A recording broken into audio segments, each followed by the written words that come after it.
TomoNews presents Space Travel. Astronauts might one day hibernate their way to Mars. Getting to Mars from Earth takes a long time, as long as 200 days.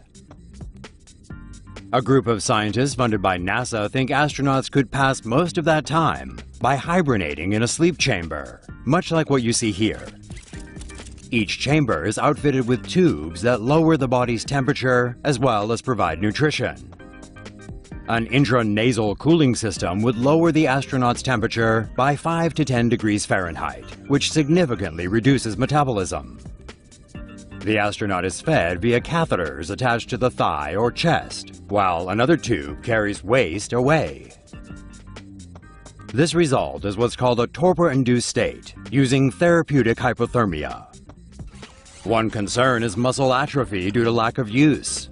Scientists think they can address this through neuromuscular electrical stimulation. As the astronauts approach Mars, the wake-up cycle begins. Warming pads slowly raise the body's temperature. It takes roughly 1 hour for every 1 degree rise in body temperature. Fully awake after their long nap, the astronauts are ready to begin their Mars mission. NASA's laser-powered spacecraft aims to reach Mars in 72 hours. NASA scientist Philip Lubin is working on perfecting laser technology that could propel a light spacecraft to Mars in as little as 3 days.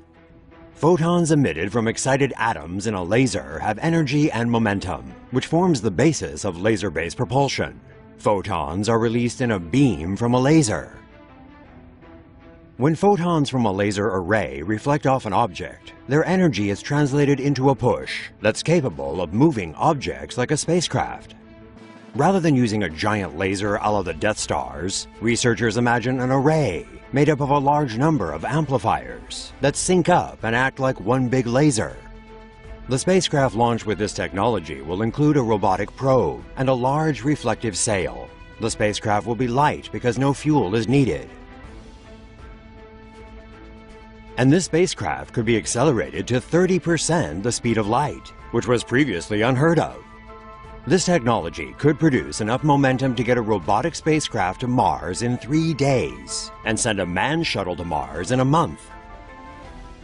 Using photonic propulsion, interstellar travel may be possible, and we could get a probe to Earth's nearest star, Alpha Centauri, in as little as 15 years.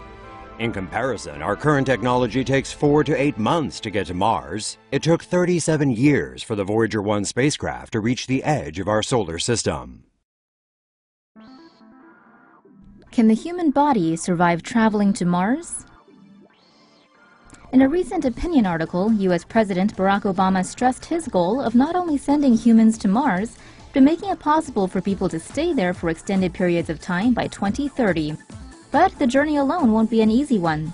Scientists say one of the dangers of traveling to Mars is exposure to radiation. Without the protection of Earth's atmosphere, humans are vulnerable to the sun's gamma rays and hot neutrons, which can cause cancer. A shield made of lead or water, especially in the form of ice, could be used to absorb the radiation and protect the human body. Spending less time in space could also reduce the effects of radiation. During space travel, humans are also prone to osteoporosis. Astronauts in space have been recorded losing 1 to 2% of bone mass per month.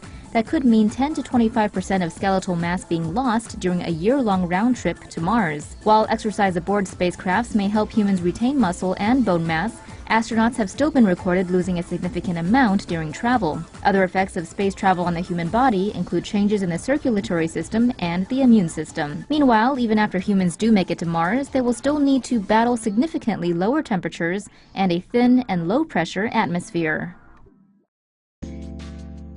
20-kilometer high space elevator gets patented in the US and the UK. A new technology with the potential to change how spacecrafts enter orbit has recently been patented in the UK and the US. To get shuttles into space, rockets currently use large amounts of fuel and usually also carry extra fuel. Canadian firm Thought Technology aims to change that by essentially allowing astronauts to travel partway into space on an electrical elevator. The inflatable structure could, in theory, stand up to 20 kilometers high, over 20 times higher than the world's tallest building, the Burj Khalifa. From the top, spacecrafts could launch into orbit in a single stage, eliminating the initial need for vertical launch rockets. Inventor Ben Quine told the CBC that the tower could resist lightning, meteors, as well as Category 5 hurricanes. The company's CEO, Carolyn Roberts, believes the invention, along with the development of self-landing rocket technologies, could herald a new era in space transport. Scientists hope to launch interstellar fleet of laser-propelled spacecraft.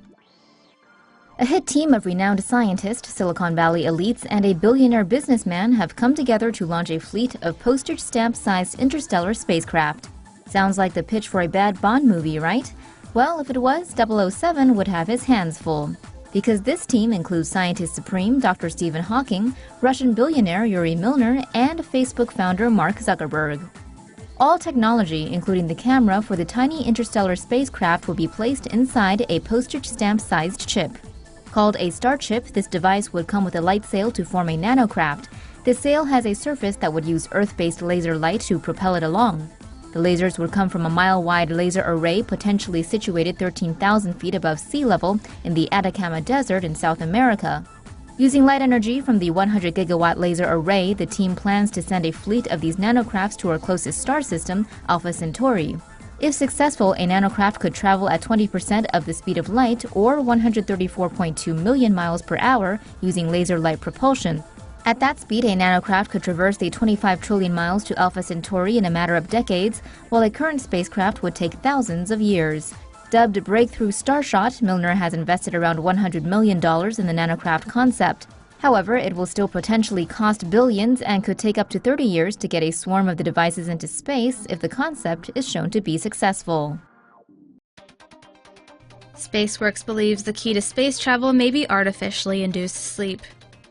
A NASA-funded study written by aerospace engineering company SpaceWorks says that keeping astronauts unconscious during long flights in space cuts down on the equipment and resources needed on the shuttle and also eliminates the negative psychological effects of long hauls in space. According to the NASA-funded study on cryogenic sleep, a human body can be placed in hibernation by simply lowering the body temperature to 93 degrees Fahrenheit.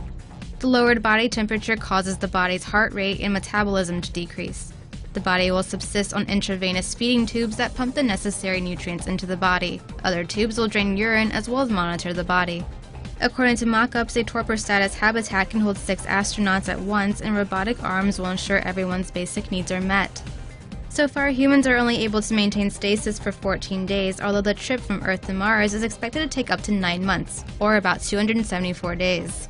NASA has declined to fund the second stage of the research, though, and SpaceWorks, citing its potential therapeutic benefits, is now looking into using the technology here on Earth.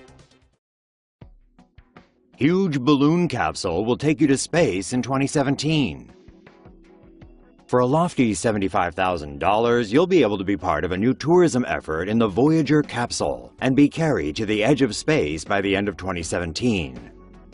Worldview Enterprises is offering to send passengers to an altitude of 100,000 feet above the ground in a capsule carried up by a giant balloon.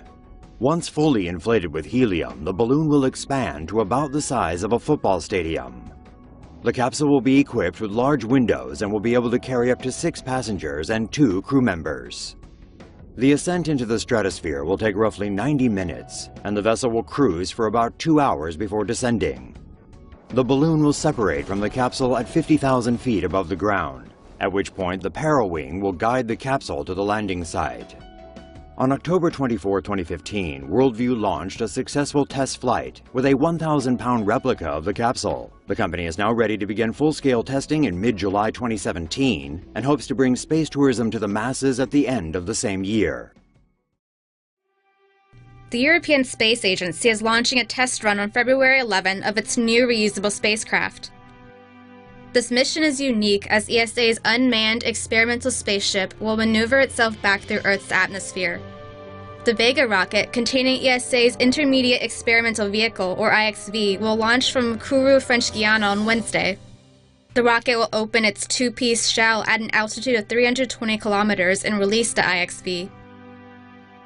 The IXV's 300 sensors will collect various data throughout the spacecraft's 100-minute mission. Rocket thrusters and flaps will control IXV's descent back to Earth, and its sensors will continue to calculate data throughout the re-entry process.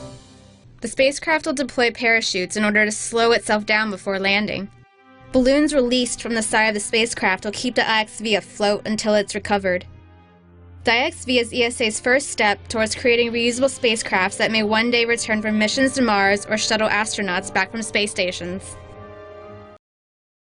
A Spanish company plans to offer trips to near space in a high-tech balloon by 2015. The helium balloon lifts off from an aerodrome. It is attached to a cabin designed to accommodate 4 passengers and 2 pilots. The helium expands as it encounters less pressure and warmer temperatures as the balloon ascends into the stratosphere at 36 kilometers above sea level.